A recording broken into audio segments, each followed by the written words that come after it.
If you weren't here last night, I just want you to know that the story did, in fact, make me cry.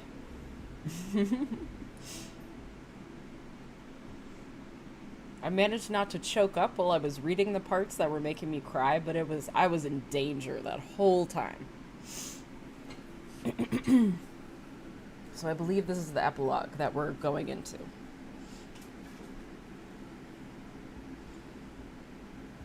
We're still aiming for 100% less, right? Sure, I guess. Well, it's progress, I suppose.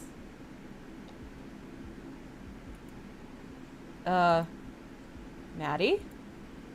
Yeah? Why is the ground outside on fire?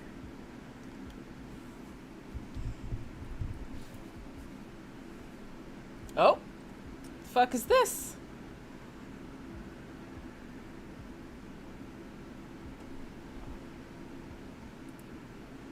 Oh, brother. Hey, is that... You ready? Yeah. Wretched, isn't it? You know what this place needs, pal?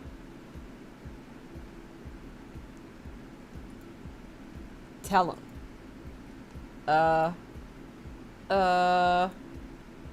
What? I don't actually know what this place needs. I was hoping I'd have thought of something by now. You guys done? I guess. Great. You'd better pick up that cigarette, Keyshawn. Wow, I will! I didn't mean to be disrespectful. That was the cute tough guy act you two had going on there. Yeah? Very convincing. Yeah. An enforcer is required to be imposing. It's in the job description. Oh no, don't fire me! He's not gonna fire you. He's too much of a big softie for that. I am not a softie. Sure you aren't. You're basically a giant teddy bear with a metal hat. Hey, hold on. You joined the council, Keyshawn? Heh. Yeah, actually. You're not gonna tell her now. You're not gonna tell her now, are you? Huh? I thought we were gonna do a little build-up. Tell me what? Oh,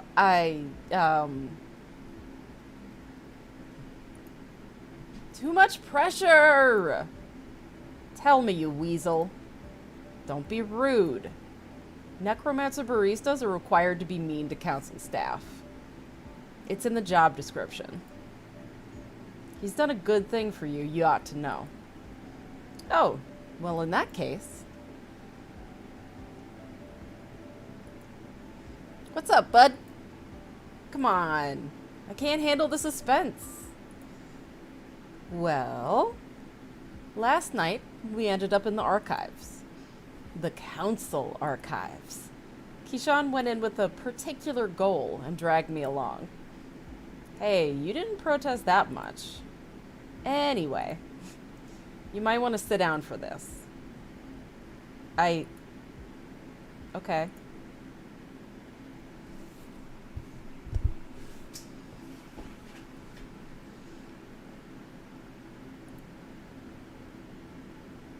I managed to wipe your debt. What? Is this a bad practical joke? No, he's telling the truth. Turns out there's some old bylaws that have loopholes, and, well, you're not going to believe this, but the council allows payment of debt in a bunch of weird ways. Yeah, we really ought to fix that. And one of those ways is through the voluntary sacrifice of a soul. Wait, what? So I was able to sacrifice myself by joining the council and wipe your outstanding debts at the same time. Well, that's silly. Huh? So you guys get to do as much human sacrifice as you like, but as soon as I'm doing it, I'm a menace and upsetting the natural order? Maddie. Yes, Nettie dearest? Pull your head in. Ahem. You're right. I apologize. Keyshawn, you didn't do this just for me, did you? Are you sure you're okay with this? No, I promise. This is fine. I wanted to stay. I was way too afraid to pass on. And I thought the council was interesting, and I wanted to learn more about it. Ned might have talked me into it a little bit, but I absolutely promised that I didn't feel pressured into it. I made this decision on my own. I don't know what to say. Just consider it as repaying the kindness I was shown when I walked in. I was really, really freaked out, and you all helped a lot with that. Aww. She's so short compared to him. Thank you. Oh. Thank you so, so much. So, we're gonna be okay? As long as you stay on the straight and narrow from now on, yes. Cool. Reckon you be able to do that, Maddie? Yeah. I'll do my best. No more illegal rituals. No more illegal rituals. Promise. I'll stick to the legal stuff for as long as I can. I suppose that'll have to do. I understand that you're somewhat of a stuck record in this regard, and I'm trying to make my peace with that. Aw, look at you two, making friends. Wholesome. Please, just try and keep your head down. I will, yeah. Gonna be hard. Gonna be hard to cause too much trouble. Gonna be hard to cause too much trouble if you keep raiding my suppliers anyway. Sorry, just doing my job. Yeah, I can't fault you for that. Anyhow, I'm afraid we've places to be. So soon? We only just got here. I told you we were only popping in for 5 minutes. We've got paperwork to do. Ugh, responsibilities. Catch you two later.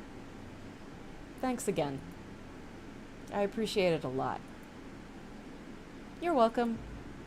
Anytime. Aww. It's so sweet.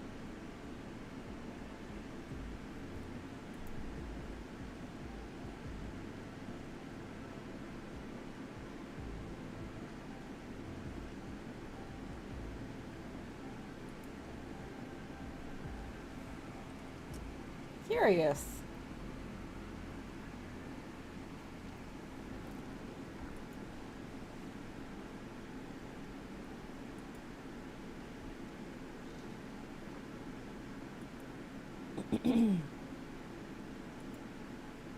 Ugh, I'm gonna have to scrub those off. Are we gonna do it now? Nah, I'll do it later. Right now, though, everything's pretty calm, so I was thinking we might close up early. What was that noise? I don't know if y'all could hear that. Damn it, what is it now? Oi! You better clean that up, you little monster. Is it trying to tell us something? I love them. Oh!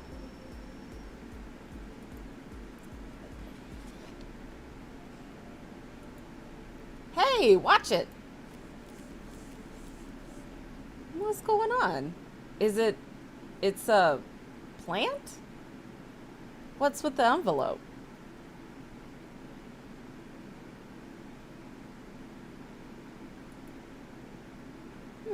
Smells nice. What's the card say? It's from Che.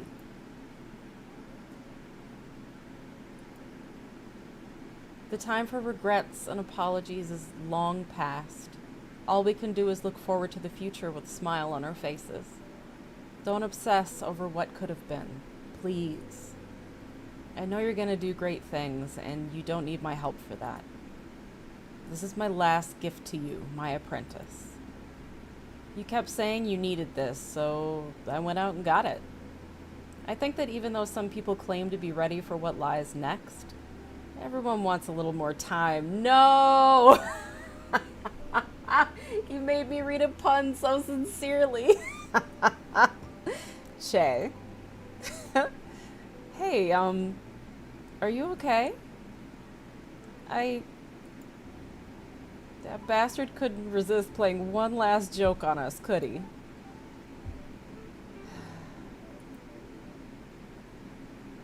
Aww. I'm okay. Seriously, a pun and I can't even give him a withering look in response. I mean, he was just quoting you, wasn't he? Yes, he was. Let's go hang this up.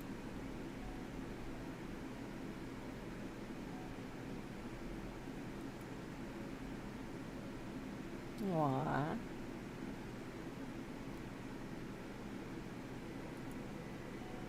I know it's just us two now, but I think he'll always be here in some form, right? I think so, yeah. We can't get rid of him that easily. Alright, let's close up. What are we gonna do? I was thinking of heading to the hardware store. Everyone keeps saying we need more plants in here.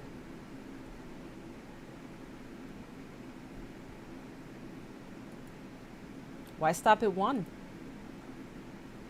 Achievement unlocked. Epilogue. Oh my gosh. It was a really sweet little ending.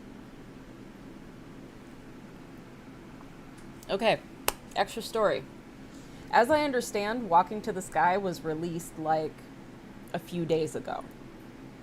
So I'm excited that we can jump into this like right away.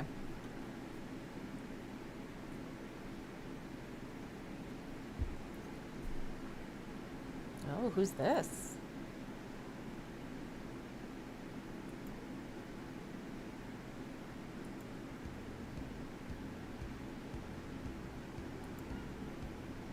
Tuan bent down. Oh, it's Tuan. Tuan bent down to face the robot, which seemed to alternate between retreating and approaching him. It appeared wary at first before it began skittering about like a little critter wanting to play. Fetch! Maybe you'll have an easier time with this. Aw.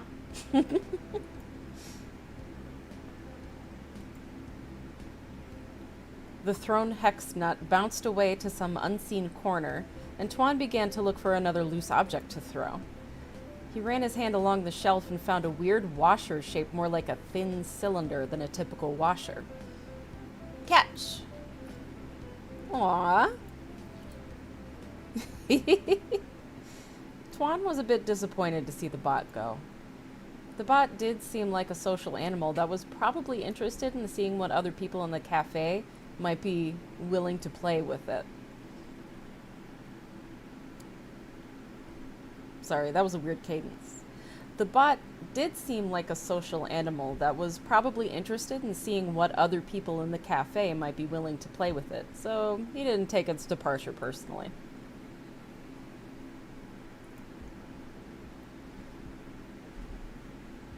As if to answer his plea for distraction, a girl appears at the top of the stairs.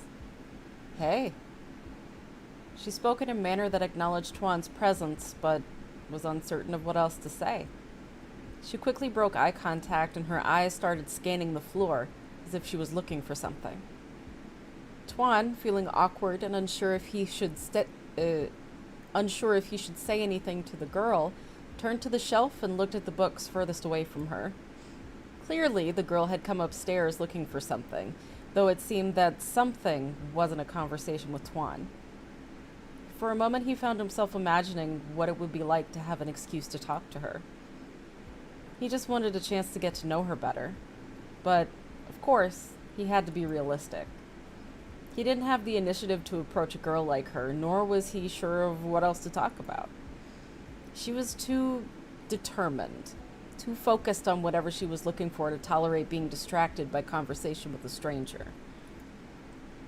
Everything about her appearance, from the way she was dressed to the way she moved, implied that she had come here deliberately. While she exuded a clear sense of purpose, she seemed hesitant to greet him.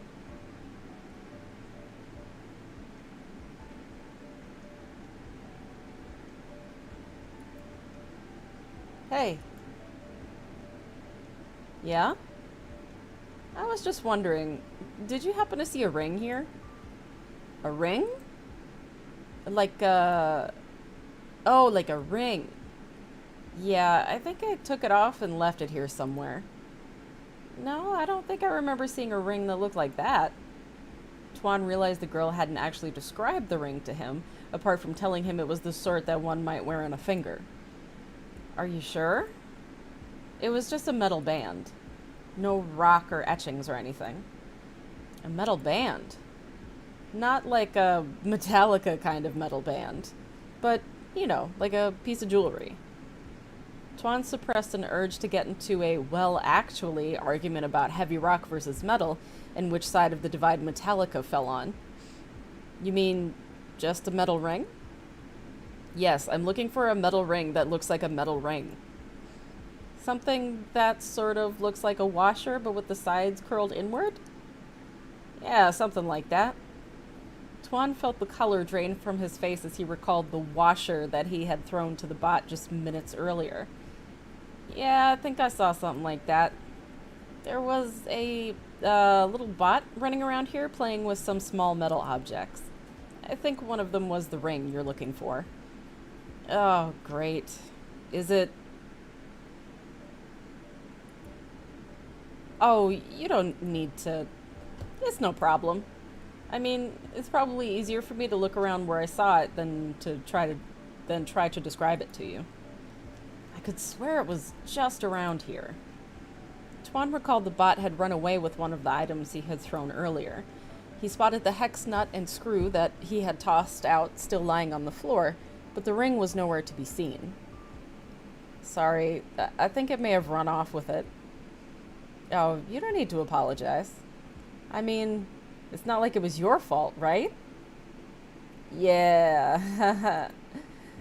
He actually enunciated the syllables, ha, like a person reading it off the page in a way that sounded nothing like laughter. Well, thanks for checking. Maybe I'll see if I can find that bot. She hesitated, looking around as if she was a bit unsure what to do. Tuan scrambled for the right words to say on the spot and blurted out the first thing that came to mind. It's me.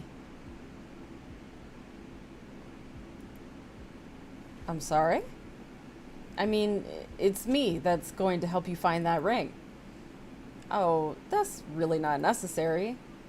It wasn't clear to Tuan whether she was saying that to indicate she didn't want to impose or felt she would be better off without his assistance. He decided to address both points. I've got nothing better to do, and I know this place pretty well. You're new here, right? Let me lend you my limited knowledge of how this cafe is laid out. If it's not too imposing, I'm happy to help. Truth be told, helping this girl locate her missing ring was a bit troublesome, but he felt responsible for creating this situation. I appreciate it.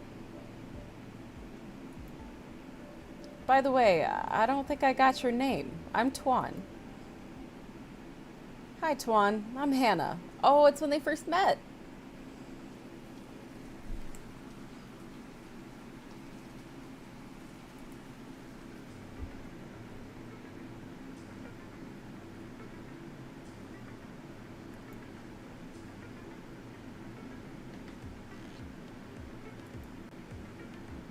Does this ring of yours have any special significance? Something like a special gift? Sentimental value? He still hadn't gotten around to telling Hannah that he was responsible for the loss of her ring. It's kind of a reminder of who I was in my early days.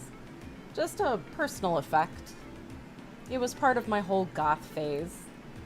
I used to have 9 other rings just like that one and wore all of them every day. Now I'm down to a much more tasteful single ring. Goth phase? Oh, wearing those rings was about as far as I got into the goth aesthetic.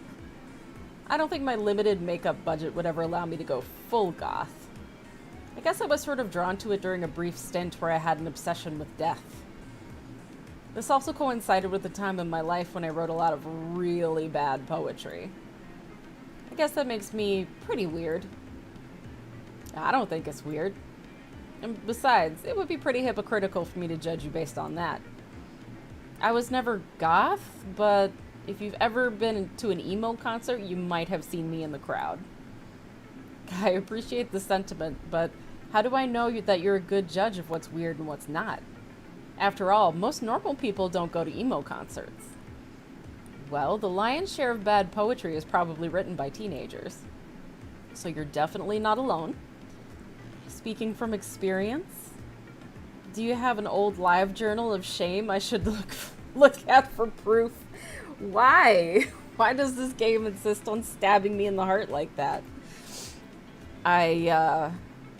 Don't worry, I'm not actually going to try and find your teenage blogging to try and expose you as a melancholy sad sack who tried to express himself in a medium he had no aptitude for.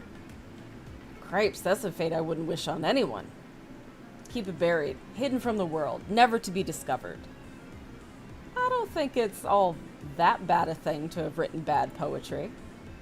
I guess the whole trying to find beauty in death thing does feel pretty adolescent, in the sense that that's where everyone's emotions are turned up to 11. But I think there's more to it than that. It's the time of life where, how long have they been walking? It's the time of life where it feels like you're becoming an adult, but you aren't really allowed to have the full experience of being one. You're still experiencing a kid-friendly version of the world. If you live in a sanitized suburb, it feels fake. And in trying to avoid that fakeness, maybe teens run in the opposite direction. They embrace the darkest things they can find and develop a fascination with death. I guess teenagers don't typically confront death directly. Tuan tried to keep his voice low when he said the word death. He was becoming increasingly self-conscious about who might be listening to their conversation from beyond the grave. After all, a person's voice could carry pretty far in a place like this. Tuan knew enough about the cafe to know that not all of the patrons were living. They have been walking for so long. If a typical teenager has no experience in being around death, I guess that means I'm atypical. Oh no, that got real dark real fast. You look like someone who wants to ask a question, but isn't sure if he's allowed to ask it. That's a big assumption. Am I wrong? I'll take that as a yes. I'll take that silence as confirmation that I was correct to take your as a yes. Well, you're not wrong. I hope you're not going to hold that against me. Not at all.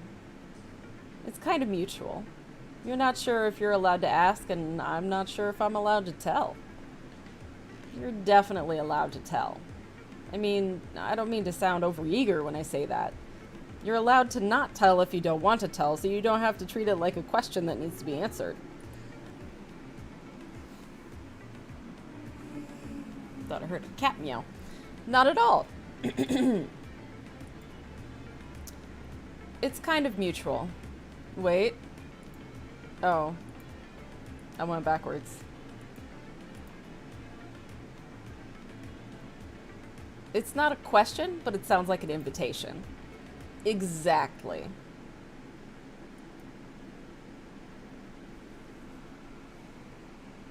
When I was 13, my mother was diagnosed with leukemia, and my father disappeared as soon as he found out. I spent the next year coping with crippling abandonment issues and a constant feeling of dread and fear of death. Tuan saw something in her distant eyes that implied there was more to this story. But for the time being, he was okay with Hannah holding parts back.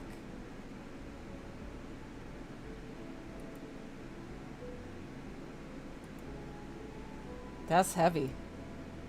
Thank you for sharing it. It was a dark time. Luckily for me, that part of my life is buried deep in my past, never to be seen by the rest of the world. Unless you count the old LiveJournal blog that I forgot the password to so I can never log in and delete it. I think you can actually issue a DCMA request on the site, and the site has to honor it. They'll send you a thing to the account that posted it asking them to counterclaim. If the account is abandoned, you can get your stuff scrubbed from the internet. I wasn't looking for a solution to that particular problem, but that actually sounds really useful. I might have to act on that advice. I'm really good at offering unsolicited assistance. For example, one time this girl came to me looking for a missing ring and I told her I'd help her find it. Nice. I hope this story ends with you actually helping her find it instead of getting distracted by some irrelevant thread of conversation.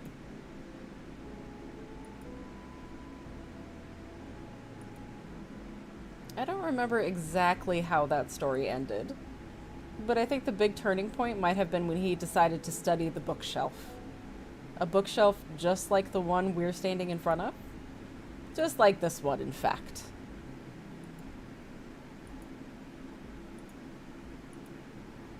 Can we stop now? I mean, I've always been one to appreciate commitment to a bit, but this is getting kind of exhausting. The bookshelf had more than a few nooks and crannies that a bot might hide in. Even if Tuan didn't find the bot that had Hannah's ring, he might ferret out some details that could give a clue to its whereabouts. Hey Fluffy, how's it going? I don't know, what am I doing to you? Are you sure it's okay to move stuff around like that? Try not to sneeze unless you want to see this thing reduced to splinters. Is it really that fragile? Yes, I'm speaking from experience. The shoebox ROG is not a plane known for its tenacity. Sorry, I'm not sure I caught that. What's this thing called?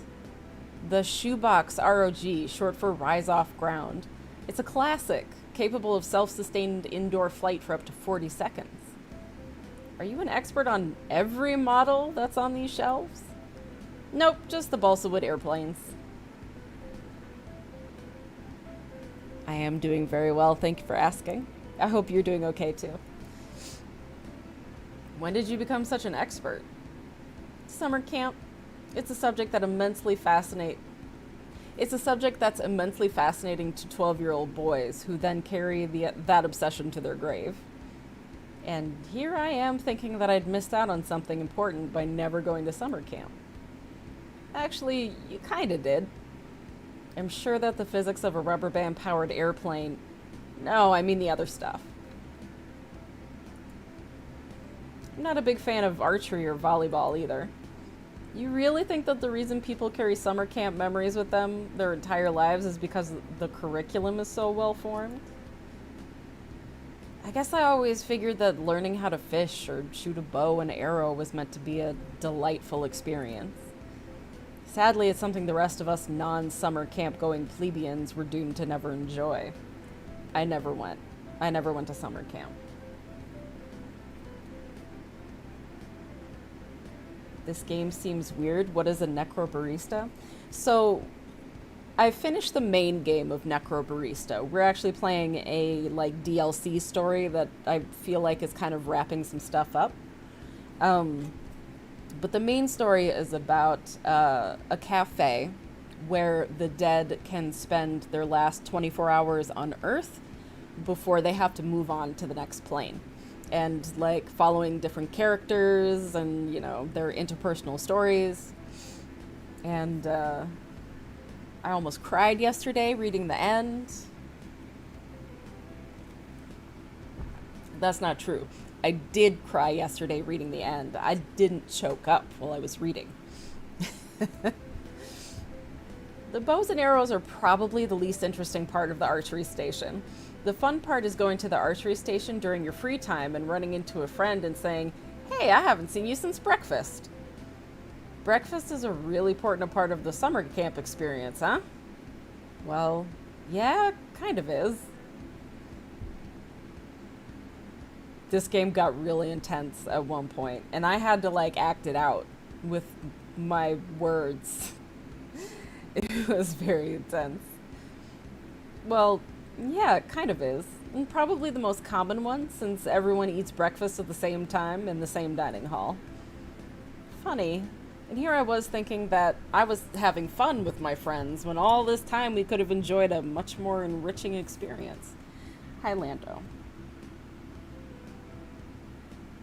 Please don't lay on the keyboard. Lando. Okay, that's the correct way. There we go. That's a good boy. I have to show y'all. Look at this. Look at this bad boy. Always gotta make me play on hard mode. Always. Every day.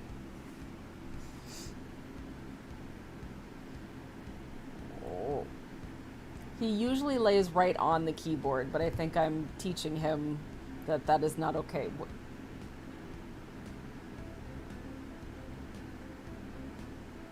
Sorry, I have to show you. Again, now he's laying on my mouse hand, using it as a pillow. We have a lot of things that we need to work on. Lando. He does not know proper keyboard cat etiquette. Yeah, he's my little tiger boy. If only we'd arranged to meet at an archery station. It's that arranged to meet part that causes you to miss out on the magic. Randomly running into someone that you know is a different experience than planning to meet up with someone.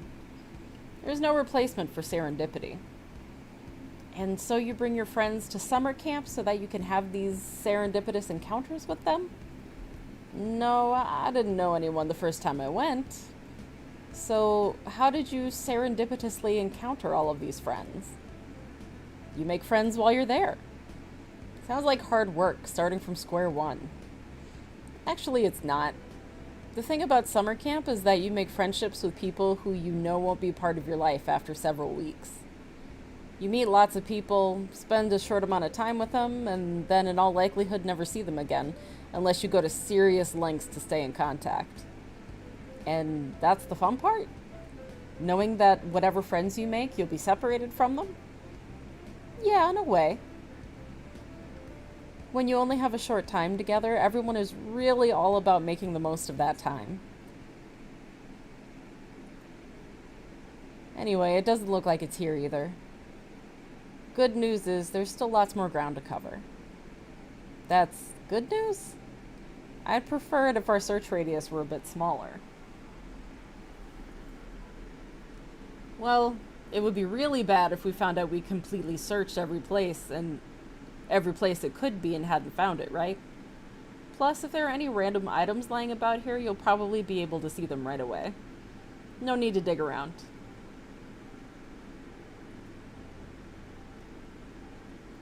Teenagers. You're the first person I've ever heard who said expiring relationships are a good thing. I think part of me is afraid that relationships I have are temporary. The opposite thing happens way too often.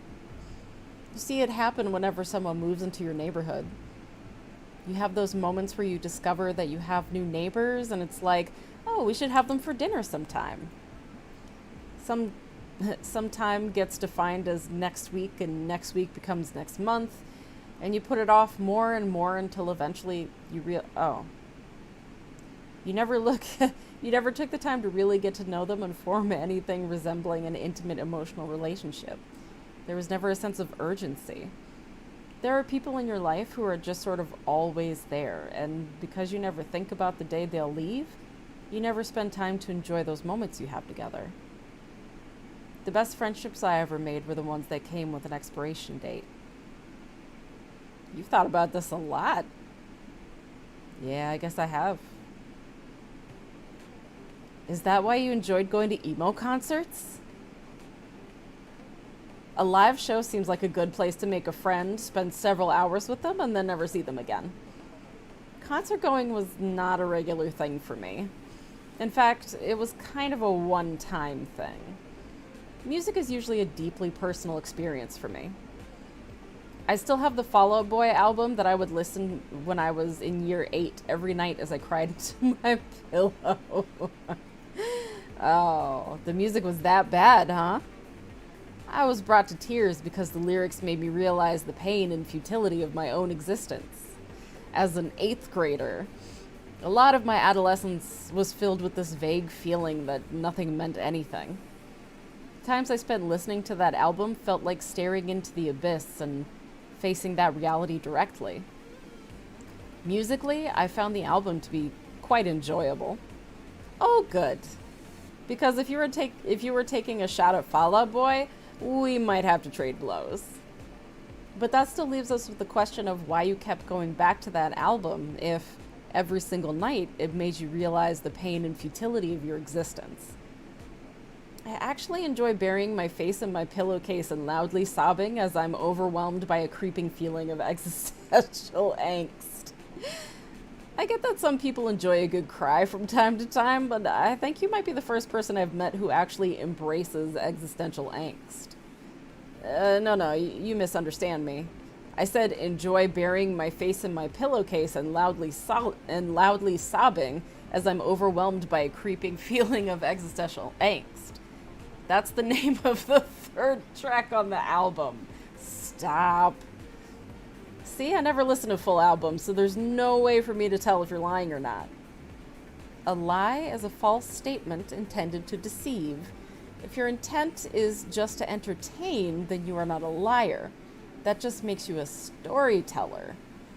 The problem with your fake Fall Out Boy song is that it's not obvious that it's an exaggeration. I mean, that sounds like the kind of song I'd expect for an emo band. What if I told you my favorite Fall Out Boy song was I'm Like a Lawyer with the Ways I'm Always Trying to Get You Off? I'd assume you were trying to flirt with me because that obviously can't be a real song title. And you assume it's a flirting attempt. Why? Well, it's suggestive. If I had to describe it in one word, I'd say it's lewd. And if I told you my favorite Fall Out Boy song was called Bang the Doldrums, crude. I've got a dark alley and a bad idea that says you should shut your mouth, rude. This ain't a scene, it's an arms race. Feud. Our lawyers made us change the name of the song so we wouldn't get sued. This is adorable. The dialogue in this game has been very enjoyable to read. Well, that's all there is to see of the upper level. No ring, no bot, so I'm sorry I couldn't be of more help. Not at all. You helped me eliminate one entire space of a potential zone to search. And besides that, you kept me company. Engaging in a futile task becomes a heck of a lot more enjoyable when you're doing it while having an interesting conversation. Tuan felt his chest swelling with a bit of pride over Hannah's insinuation that he was good company. Part of him hoped that their collaborative effort to find her ring, an item so unique that Hannah only had 9 others just like it, wasn't about to come to an end. Do you suppose the little bot you saw might be somewhere down there looking for someone to play with? That's a solid theory.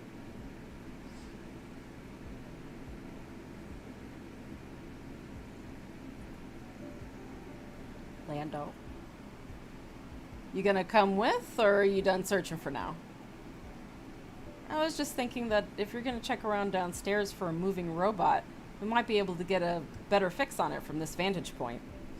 Plus, I'm not in the mood for more walking. You wanna sit down? Nah, sitting's overrated. I'm really into leaning against things. It doesn't require any effort, but it's slightly more demanding than sitting, so you don't feel completely sedentary. because you're doing something that at least sort of resembles supporting your weight on two legs. Tuan wasn't sure if they would make much progress on finding her ring from this perspective, but he started to think that neither he nor Hannah cared particularly about the outcome of their search, just so long as the journey was interesting. This place is pretty cool. Yeah. Interesting crowd down there, all types. Yeah, though I guess even in a place like this, you can't avoid the obligatory guy sporting the blazer hoodie combo. The, hey, look at me, I'm so cool and stylish, but also super casual. That's called a high-low mix, and that guy is definitely not the only guy down there sporting such a combination. Oh, I'm sorry. Did I just dunk on something that you actually hold dearly? Nah, dudes sporting the blazer hoodie combo are invariably douchebags. But what if he wasn't? That sounds like the start of a theory. The blazer hoodie combo is something he has a deep sentimental attach to. His father walked out on the family when he was young, so he grew up looking up mostly to his grandfather, who tragically passed away when he was 12 years old. When his grandfather had passed, his older brother... Oh, damn it. Accidentally clicked. The blazer belonged to his late grandfather, and the hoodie was his older brother's track sweatshirt that he gifted to his younger brother the day before he left for uni. Tragically, his brother was killed in a car accident that autumn, and he never returned from his first semester at uni. This is all a theory, by the way, just to remind everybody. Whenever he finds himself feeling lonely, he puts on his brother's track hoodie and grandfather's blazer and goes out to drink to their memory. Did you have that one locked and loaded, or did you just come up with these on the fly? My brain works fast when theorizing about people. It's what I do on the tram. When everyone else is buried in their phones, I'm people watching. Damn. All this time, whenever I was out in public, I'd be repeating the internal mantra, no need to feel self-conscious, nobody is watching you, they're all wrapped up in their own little world. Now I know that people watchers like you exist, and damn it, Lando is making me click through. People don't actually see you, though. They see whatever they choose to project onto you. That guy down there? Who knows what his deal is? We all have our theories. And ooh, that's a typo. And the theories that we come up with reveal more about us than they do about him, right? I know, Mr. Lando. Backstabber. So in a way, people watching is a window to self-reflection. It's an exercise in human empathy. It's easy to play on stereotypes, say, that guy must be a douche. But it's a lot more fun to try and come up with an alternate story. People aren't always what they seem. I like to come up with dark and macabre stories about what people's backstories might be. Now that you've said that, you have to share one of these dark thoughts. No, I shouldn't. But you're going to. No, I'm not going to. It's one of my rules. Some people deal better with dark thoughts by sharing them, but I've found that I'm really bad at gauging what's appropriate or... God, sometimes the typos in this, trip me up real hard. But I found that I'm really bad at gauging what's appropriate or inappropriate to share. Sharing usually sends me on a continuing spiral that only ends up in bad places. So, no stories for tonight. Are you wondering if you're allowed to tell? Because I think we're at the point where you shouldn't have to wait for me to ask. My rule isn't to protect the audience. It's for me. And I think we're still at the point where there are questions that I'm not ready to answer.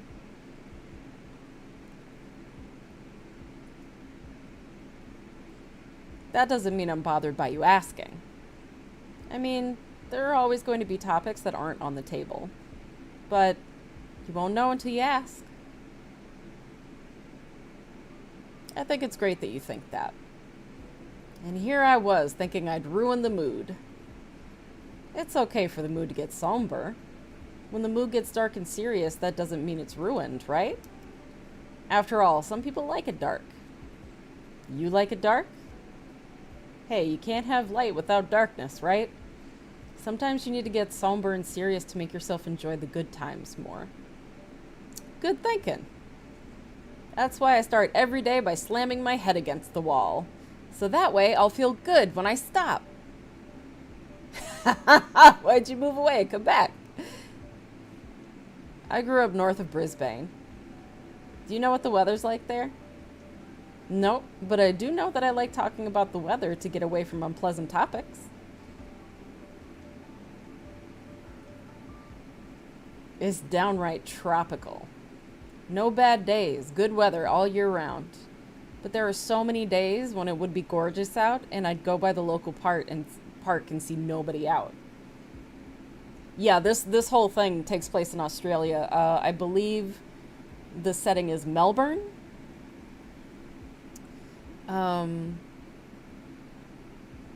But there are so many days when it would be gorgeous out and I'd go by the local park and see nobody out. No kids playing, no one out walking their dog. Sounds like a lame place to live. It kind of was. The thing is, when you never have bad weather, when there are no bad days, there can never really be good days either. But in Melbourne, when you get a nice day, people go outside. They don't squander it.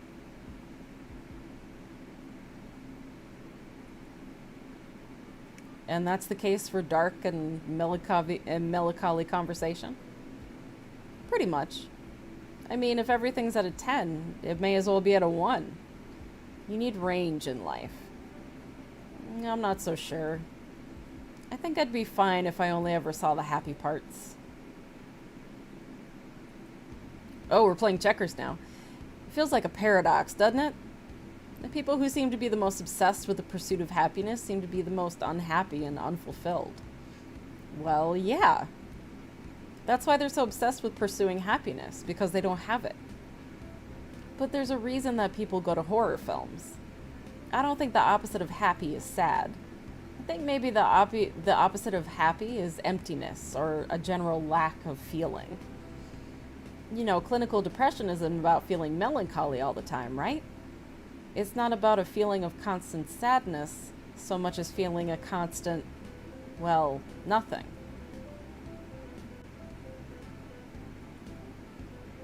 Speaking from experience, that's a personal question. Yeah, and I was hoping for a personal answer. I've never heard someone wax philosophical about emotions and they get reserved when asked about their emotions.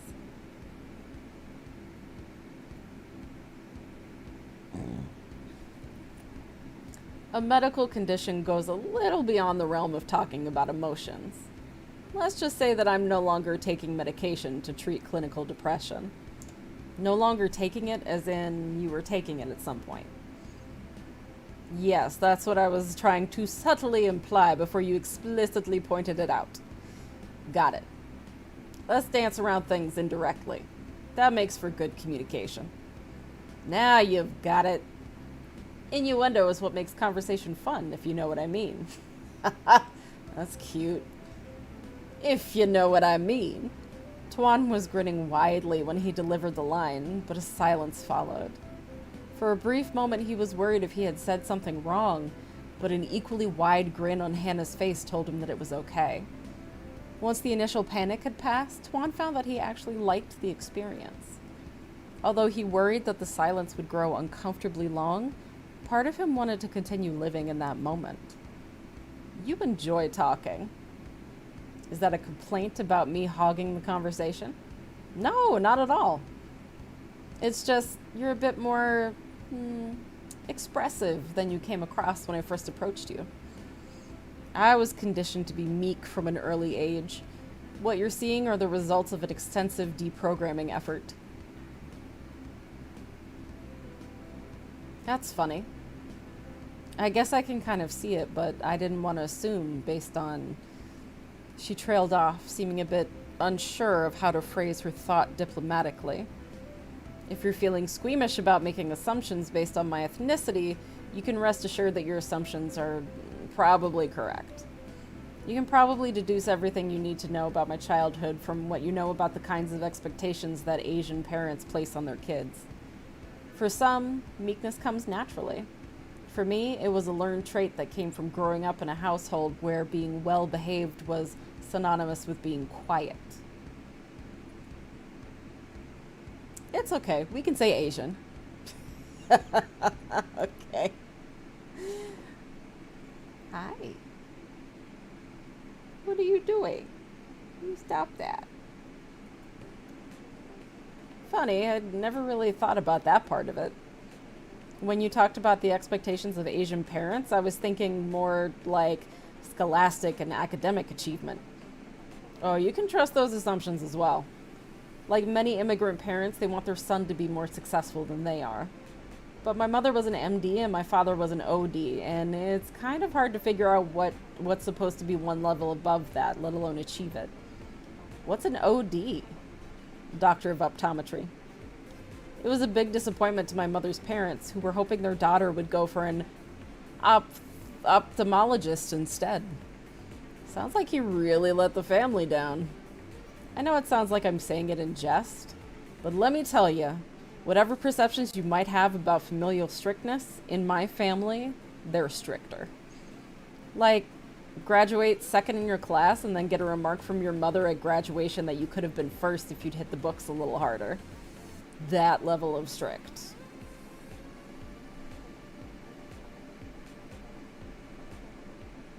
Good night, Fluffy. Thank you for coming by.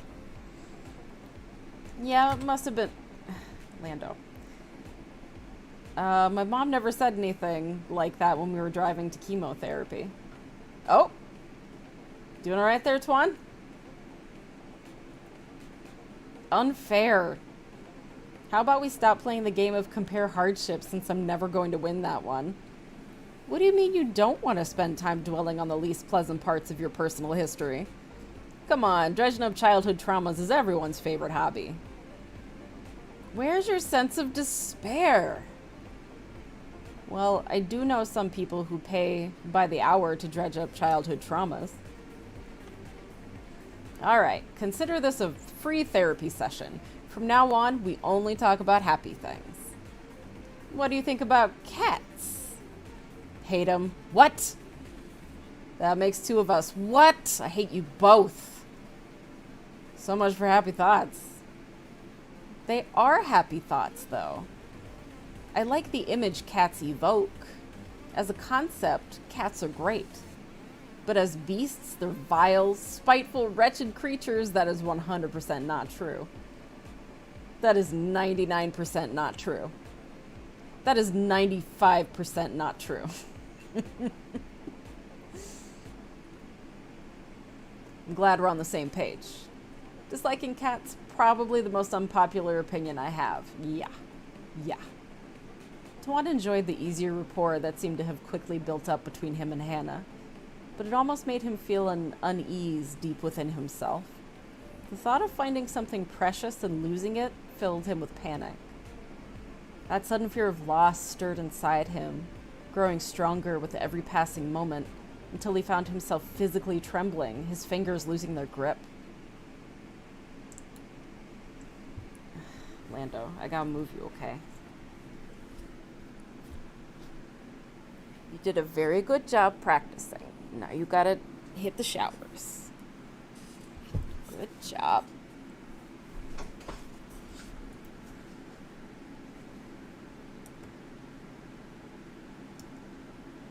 Are you okay?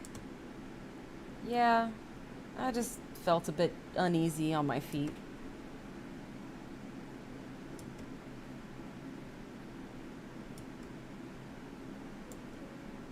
Sorry about that.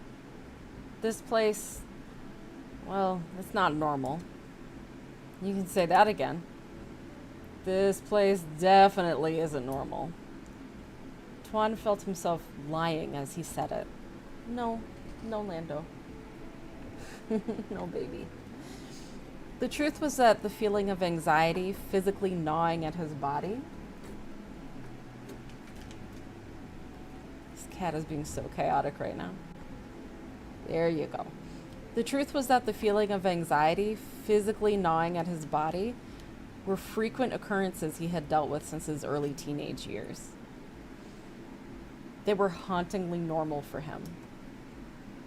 He stood uncomfortably in front of Hannah, searching for the normal thing to say, for the right thing to say. But he was pretty sure that chasing normalcy was the thing that had reduced him to a pile of mush, so instead he stayed silent.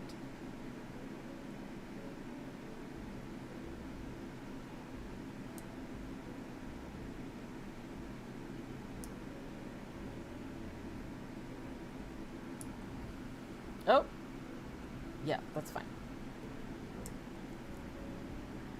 Sorry to have spent so much of your time. You definitely don't have to apologize for that. You're spending my time. Oh, you're spending my time, I'm spending your time. It's mutual. And for a moment, the two said nothing. With each passing moment, the compulsion to say something to break the silence shrank. They simply enjoyed each other's company. He looked over and realized that Hannah was resting with her eyes closed, rocking forward and back on the balls of her feet in a rhythmic sort of way. Are you... Shh. Can you hear it? He wasn't sure he could hear anything over or within the din of the crowd below, but then he heard a familiar sound. The whirring of servos. Aw, hey buddy. It's the ring.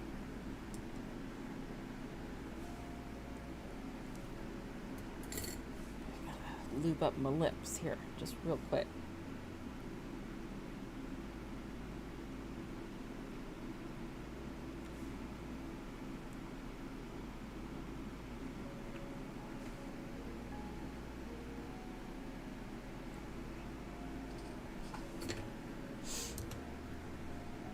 Is this your ring? That's the one.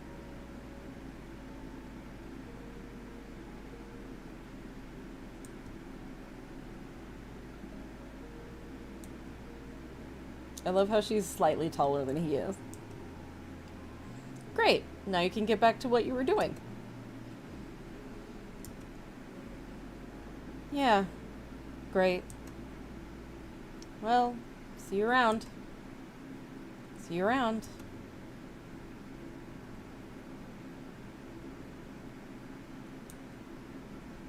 As she walked off, Tuan found himself wondering why he just dismissed her as soon as the ring was found. As she walked toward the stairs, his mind raced for an excuse to continue their conversation. Maybe he was supposed to yell out, "Hey, you've got something on your sweater," or something like that. He brainstormed several ideas with a growing sense of urgency as she began descending the stairs. With each step she took, the likelihood of their conversation continuing felt like it would wane as she completely disappeared from sight. Damn.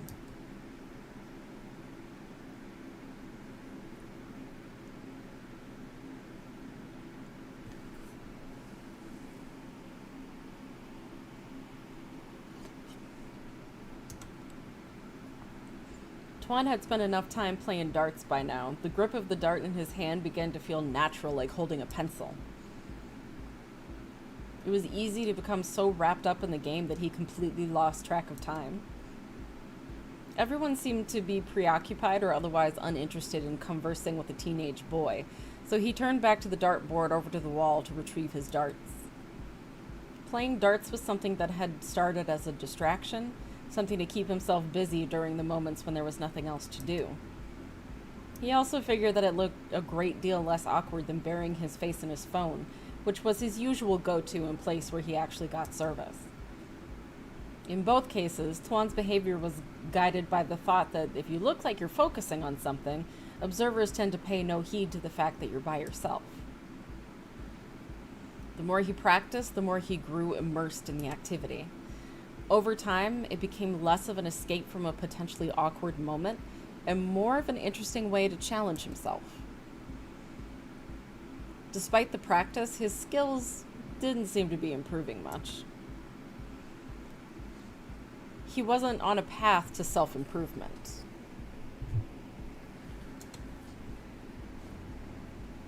Still, it put him ahead of anyone who had never played a game of darts, which happened to be most people, even in a setting like this. He chucked dart after dart without a care for those around him. Hey, I haven't seen you since breakfast. Hey. You know that line only works when you actually had breakfast together, right? Duly noted. That would make more sense.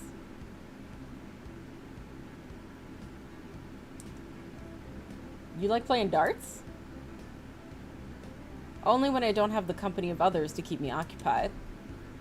And here I was thinking I'd teed you up perfectly to give me a lesson on how to play darts.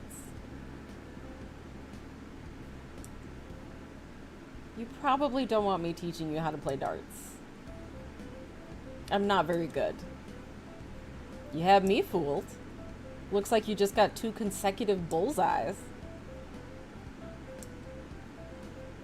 The goal of darts isn't to hit the middle of the board. You see, each segment on the board is worth a different number of points. You start with a fixed number of points, usually 501 or 301, and then you throw darts and deduct the amounts from your number. The trick is... Actually, you were right. I don't want you to teach me how to play darts. That's a relief. If I did, you'd very quickly discover just how little I know about the subject of darts when it comes to anything other than the rules. Plus, out of all the things there are to see, this dartboard is probably among the least interesting. Oh boy, I can't wait to see something even more interesting than a dartboard. Then follow me. Where are we going? I could tell you, or I could show you.